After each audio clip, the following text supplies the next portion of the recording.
Day 2 of Senior Bowl practice is in the books. The GOAT has called it quits again, we think. Sean Payton is going to be back coaching again, and the Saints get a first-round pick. All that and more coming up on tonight's Draft Countdown podcast.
Hello, everyone, and welcome to tonight's edition of the Draft Countdown podcast. I'm your co-host, Brian Bosarge, rolling solo tonight. Shane had something come up, and so it's just me tonight. But I want to tell you that we are 84 days, 22 hours, 58 minutes, and 15 seconds away from the 2023 NFL Draft.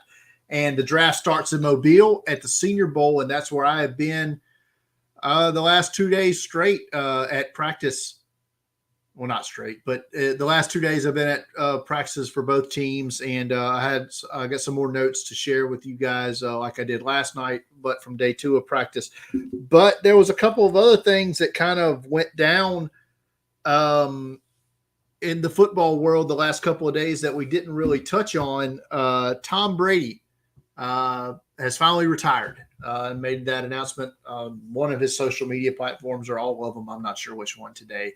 But the longtime New England Patriots quarterback and current Tampa Bay, or now former Tampa Bay Buccaneers quarterback, is heading off into the Fox broadcast booth next year, where he's got a big fat contract waiting on him. So that's the end of Tom Brady and what will be the greatest quarterback career of anybody up to this point. So. And we had a draft pick trade yesterday. The Denver Broncos traded their first-round pick that they acquired from Miami, who acquired from San Francisco, which I think is going to be pick 29 in the 2023 NFL Draft. That pick's now going to New Orleans, along with a 2024 second-round pick. In exchange, the Denver Broncos will get the rights to head coach Sean Payton and a 2024 third-round pick of New Orleans. So we have another draft pick for coach trade. I think it's the 6th or 7th time that's happened in the modern NFL era. And last note before we get back into things, Arena Football is back. That's right. The Arena Football League under new ownership will be resuming activities in 2024. So, hey, another football league to look forward to, right? We've got the XFL and the USFL, and now we'll have the Arena Football League back. And I don't know if any of the guys I've watched out here the last couple of days will be playing in the Arena League. Maybe some of them will play in the other leagues at some point, because not all of them are going to make it in the NFL, right? So that's that. But let's get to day 2 of Senior Bowl practice, and this was the first day in full pads. So I kind of wanted to focus on the big guys a little bit today, the offense and defensive line, and get those one-on-ones in front of me, because I watched some of it on the practice film yesterday, but you can't really get a full scope of it till they full pads. So I kind of watched that today. Just some general notes from the national team. They got hit hard by injuries yesterday. Texas running back Roshan Johnson early in practice yesterday broke a bone in his hand, and the tough son of a gun finished practice. And but they wouldn't let him go back out there today they shouldn't for obvious reasons. So, but he was replaced on the roster by Texas Tech running back Sir Roderick Thompson. That was announced early this morning by me. I broke that tweet out there this morning. Troy linebacker Carlton Marshall, he missed today. Had his back started spasming, was a report I got late in practice yesterday. They kept him out today for precautionary purposes.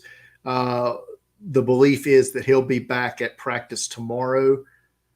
BYU wide receiver Puka Nakua was dressed in sweats today. Never really heard a reason for what kept him out today or may keep him out for the rest of the week. And Ohio State's massive tackle, DeJuan Jones, had a minor symptom that they couldn't for sure say was not from a concussion. So they precautionarily held him out of practice today. We'll know more tomorrow about whether he'll be able to continue for the rest of the week. And a player that missed practice yesterday, Malik Cunningham, the quarterback from Louisville, he was back today. Had a stomach bug yesterday, but he was back full go today. Caught a little bit of the running back and linebacker pass pro today before the others kicked off. And Chase Brown struggled, the Illinois running back struggled with that yesterday, but got the better of it, at least one rep today. And Cincinnati linebacker Ivan Pace looked really good blitzing in these drills. So that was my notes from there. On the running back linebacker pass receiving drills, what a day for Washington State linebacker Deion Henley. I spoke about him yesterday, thought he excelled in this aspect yesterday, and it continued. Just tremendous ball skills here in clean coverage. I mean, nothing that I could look at that I saw and say, hey, yeah, that was DPI. No, none of that. All clean, all full hand on the ball, no arm on the back. Excellent for the former Cougar. I think, he's got his size that if you're looking at it, maybe he's a chance to be that linebacker safety hybrid in that mold. Something that could be worth monitoring. And DeMarvion Overshawn, the Texas linebacker, tremendous athlete. No disagreement there, but he struggled in pass coverage, and he's got a lot to figure out about how the actual game of football is played in structure. I think he was allowed a lot of freedom at Texas, and him having to play in structure seems to kind of not be his strong suit yet. So we'll see. He's got one more day of practice and the game on Saturday. We'll see how he continues to better himself. But it's been a bit of a struggle for Overshawn. Now let's get to the big guys, the one-on-ones, and biggest standout to me for the national team was Chattanooga's McClendon Curtis. Versatility. Today played left tackle, played right tackle, played left guard, played right guard. Big time strength from the former UTC mock. And we talked about it. I talked about it coming into the week that the Senior Bowl in recent years has been a springboard for these FCS offensive linemen to move up in the draft and translate that skill set to the NFL. We saw it a few years ago, Spencer Brown, you and I. Last year, Trevor Penning from Northern Iowa and Cole Strange from Chattanooga. So now we have another Chattanooga offensive lineman with McClendon Curtis. And also Cody Mock, North Dakota State, has also showed off his power and adaptability. He was a tackle at NDSU, and this week I think he measured in with a shorter arm length, I think 32-inch arms. So probably not going to be a tackle at the NFL level. But he worked out today at guard and at both guard spots and center, and handled himself well. Showed that he could run the pivot in the NFL. And I think there's a lot of people that think that's going to be his best spot at the next level. So Cody Mock, McClendon Curtis, big standouts for me on that national team offensive line. Jalen Duncan took a step back a bit for me today. I thought when I watched the tape, he looked good in the team drills, looked good in the one-on-ones that I saw yesterday, but he kind of struggled a bit today, especially with speed. Kansas edge rusher Lonnie Phelps got the best of him going around that edge today. Jalen Duncan, I think he's one of those guys. I think his power is there, and if he can get on you, it's lights out. But kind of struggled a little bit with the speed. Yesterday, everyone raved about Wisconsin defensive lineman Keanu Benton, and that continued today. Continued to wreak havoc. Won most of his battles in one-on-one, wrecked shop in 9-on-7 drills. Keanu Benton's definitely shooting up the boards for me and everyone else, I believe, if he wasn't already there. Bounce back day for BYU's Blake Freeland. Bit of a struggle for him yesterday, but looked good today. But Michigan offensive tackle Ryan Hayes continued to struggle in practice. Michigan center, though, Olatimi, the Virginia transfer, he handled himself well on the interior. A couple other defenders that stood out to me, and I don't know, maybe I just never really noticed it on tape, but Louisville's Yaya Diaby, that's a big dude, and he moves quickly on that interior defensive line, and he's fierce today.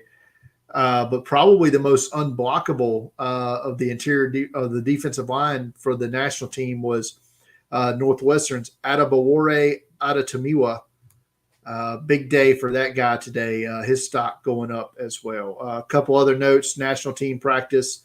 It was another struggling day for the quarterbacks.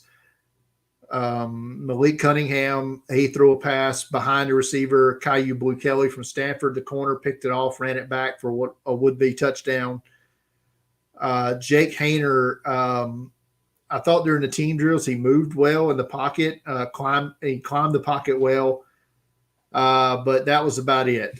His arm strength was lacking, and it stood out today, especially when the wind was cutting, as it tends to do in Mobile. This time of year, the wind always blows north to south, and those quarterbacks, if you don't have that big arm, you're going to struggle with that wind. And when he was throwing into the wind, it didn't work out on those deep routes. I guess if I had to say the best quarterback on the national team today was probably BYU's Jaron Hall. He threw a beautiful deep corner route with the wind. He had the wind at his back, but a beautiful deep corner route to Michigan State's wide receiver Jaden Reed, who's been a standout wide out on that national team.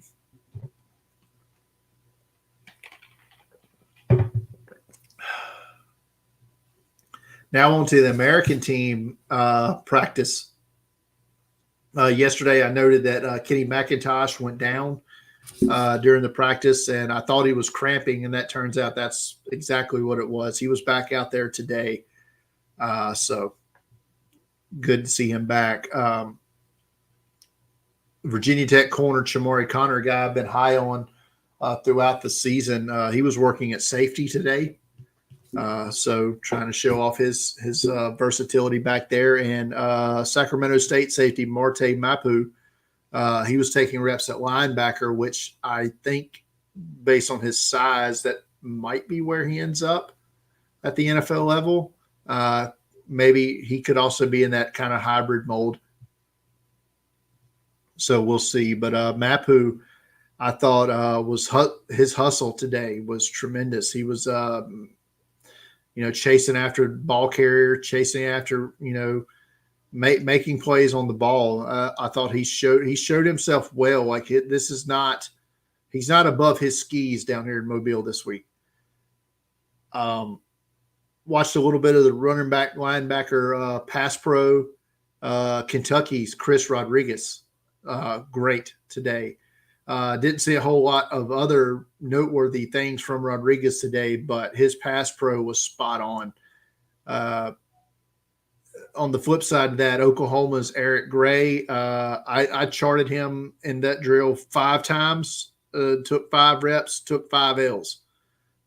Could not block the American team linebackers. And one of those linebackers was Tulane's Dorian Williams, who had a tremendous day in that drill, just seemingly beat his man almost every single time in the pass pro. On the defensive line, one-on-ones for the American team, coming into this week, I thought on that team there was one first-round pick, and that was Florida's Osiris Torrance, guard for the Gators, transfer from the Raging Cajuns. He was one of my highest-rated offensive linemen, if not the highest, if not my highest-rated offensive lineman in this game on my board coming into the week. That's probably not going to change based off what I've seen these first 2 days, as Torrance has continued his dominance this year.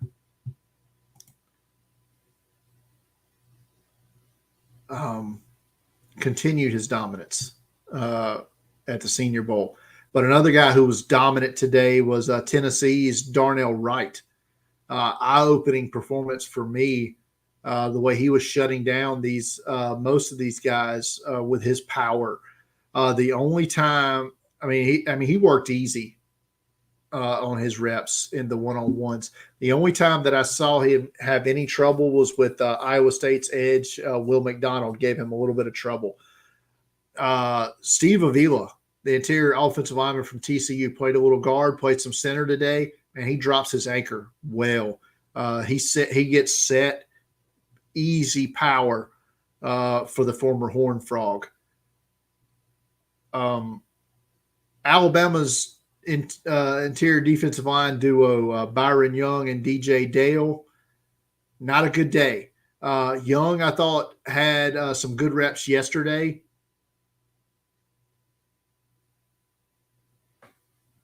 I thought Byron Young had some good reps yesterday, and DJ Dale did not have good reps yesterday, and DJ Dale continued to flounder today. Not sure.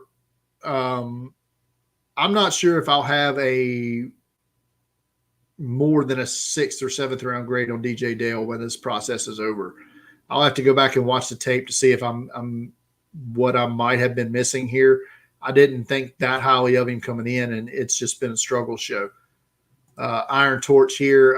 Darnell Wright could shoot himself into the first round. I think that's a very real possibility with the week he's having.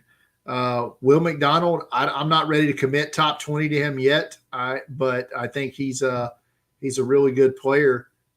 Definitely probably second round, if upper to mid second round, I think for sure for Will McDonald. And Iron Torch 20 also says the quarterbacks have been real underwhelming so far. Yeah, that's an understatement, my man. It's not been a good couple of days for these quarterbacks. Get back to the one-on-ones here, though. Tennessee's Byron Young, the other Byron Young in this game, he put Wanya Morris, the offensive tackle from Oklahoma, former Tennessee offensive tackle, as a matter of fact. He put him on skates twice in back-to-back reps there. Watched a little bit of 9-on-7. Shepherd quarterback Tyson Bagent, he had some snap issues again today, as tends to be a case with a lot of these quarterbacks, because, hell, most of them haven't some of them may have never taken a snap from under center in their life. Going back to peewee ball, park ball, high school, college, it's all shotgun all the time. And it becomes downright humorous some days watching these guys. They've never huddled before in their life, and to see them try to command a huddle or take a snap under center, it's just something you think would be automatic, but it's just really not. But Bajent, he seems to be a leader. He gets nice command of the huddle, and he throws a really good ball. Lots of zip on his ball. He's probably got, like I said, I think he's got the biggest arm of the 6 quarterbacks here. I don't know that he's reading a defense. I don't know that he's quite got that yet. He's still kind of trying to adjust D2 to all-star level as far as reading a defense goes. Back-to-back plays in that 9-on-7. Kenny McIntosh, he took a big shot. Goes to show you, I think somebody on Twitter said it, the helmet here doesn't matter. You're all-star football players, and McIntosh took shots on back-to-back plays from Jackson State linebacker Aubrey Miller Jr. Then the very next play, Marte Mapu laid the wood down on him. In the full team drills today, Max Duggan, I thought the quarterback at TCU, I thought he threw a beautiful ball up the seam to Tank Dell, the wide receiver from Houston, who by all accounts had another good day today. But I think as me and Shane talked about it last night, I reserve caution on all these small receivers who show out here at the Senior Bowl, because they, generally speaking, the corners are much bigger and are ill-equipped to handle those little guys. So when they get to the NFL, they'll be facing, normal nickels and stuff like that. So like I said, proceed with caution before we start adoring Tank Dell, a top 100 pick. Tulane running back Tajay Spears continues to make money this week. He might be the best overall player. Maybe not the best overall prospect, but he's been the best overall player perhaps in the first 2 days of practice. And if you go look at my write-up I put out earlier today, I attached a tweet from @Marcus_Mosher. I saw it live, and Spears had he shot through a cannon on this run and then just accelerated in the open field after a hole opened up from Warren McClendon and John Michael Schmitz. McClendon, the tackle from Georgia, and Schmitz, the center from Minnesota. They opened up this huge gaping hole, and Spears just accelerated and then made a move in the open field and just went to daylight. I think Spears is going to end up in the late second, early third round range. Yeah, Iron Torch. I don't know why it won't happen. That late round guy stuff, that's going to end after this week. I think it's because people only heard of Tajay Spears after the Cotton Bowl. That was probably their first introduction to him. The world knows who he is now. I've been touting him since like week 3 of the season. That was my first time I watched a game of him, and I'm like, yeah, this guy's a stud. And he immediately moved up my rankings. I didn't see it live, but apparently my guy from South Carolina, Darius Rush, had another good day today. Made a couple of good reads on passes in the one-on-one drill. I love Rush's length, man. He's got great size, big wingspan. I'm curious what he's going to run at the combine to see, where ultimately he's going to end up in the draft. But, ultimately I think that Rush could be at worst probably a 4th round pick, I think, but he could sneak his way into that bottom half of round 3. So tomorrow I'll be back again. I'll be out, hopefully, weather permitting, and I'll be able to attend practice again tomorrow. There is forecasted rain in the area tomorrow. Hopefully it'll hold off long enough for us to be able to watch practice outside. If not, I'm going to do my damnedest to try to get inside the indoor facility over at South Alabama to be able to watch the practices from inside there. But regardless, we'll be back again tomorrow night with the podcast. Hopefully Shane will be back with me tomorrow because this is very hard to carry along. And I'm glad all of you are watching tonight. I'm glad following on with me. My voice is kind of going a little bit. So I appreciate you sticking by for this, what will be an abbreviated podcast. And thanks for asking, your comments in the comment section. Much appreciated. But that's going to do it. I think I'm going to wrap it up now. Go to draftcountdown.com. I have my 3-round mock draft up for Monday and my last 2 practice sports up. Shane had his weigh-in observations went up this morning, so go check that out. Also, if you need to see the weigh-in results, we also have those over at draftcountdown.com. Also, we asked if you want to keep this discussion up, join our Discord. Go to draftcountdown.com. On the search bar in the far right corner, it's a link to join the Discord, and we'd love to have you there to continue our discussion as we go through the draft, be it about the NFL draft, football in general, college football, fantasy, whatever. We'll talk about it all in there. Follow me on Twitter at Deep Fried Draft. Follow Shane on Twitter at Shane P. Howell. Follow Draft Countdown on Twitter at Draft Countdown. Go to draftcountdown.com for daily draft coverage between now up to every day, up to the NFL draft. We're there for you. Thanks, everybody, for sticking with me tonight solo. And until tomorrow, we'll talk again. Later.